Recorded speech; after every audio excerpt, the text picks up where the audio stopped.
Cool. So there's Arya Star. What's on this stuff? Arya, Cole, Tyler. Been don't know how to say that drinking name. more alcohol. BR3YNA. How do I say that? Branya.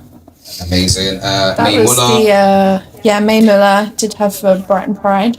Leanne Pinnock, Little Mix. Leanne Pinnock, yeah. I've worked with her 3 times. Taylor Elaine. Love Taylor Elaine, and her DJ stuff is great. Her sets are great. And I think I've worked with her like probably more than most. I think like about 10 times. Yeah. She comes back. Yeah, I've seen, when I was creeping up the page earlier on, I was like, right, like, yeah, okay, she's recurring, do you know what I'm saying? Like, yeah. Character. And I've only had like a few that aren't reoccurring as well. Yeah. Because I when I first started as well, established good relationship. But yes, sorry, literally, that was it. I was kind of giving. Someone should have taught me about. Sorry, go on. Sorry, go on.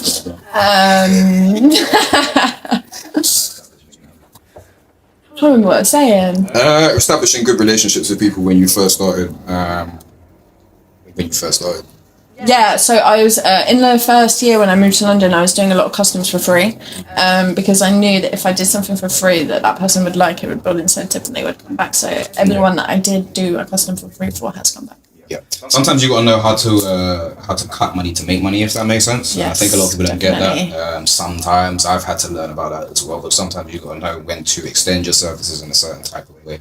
Doesn't mean you have to be working out here and doing a bunch of stuff for free. But sometimes I've seen it in the past, should I say? Where I see artists kind of being a bit like, or people being a bit like, oh, like paying this, and it's like, what have you done to establish that, if that kind of makes sense? Yeah. So it doesn't mean that something isn't a good quality just because a lot of people don't know about it necessarily, but also I just think it's important to understand where you're at and how you could maneuver that. I also think it's interesting, like if you're like just starting out and you're younger and you want to follow some sort of dream or something, you have to change your mindset into spending money on that is not like wasting money as well. And I think that's really important, because like all my sewing machines and my overlocker and stuff like that, I've been buying for like years, do you know what I mean, and saving up for, and I've built everything very slowly and got to the point where I am. And I think that's something you have to remember as well when you're starting. It does take time. That is a very very good point as well, because sometimes these things can feel. I was talking about PlayStation with my friends yesterday.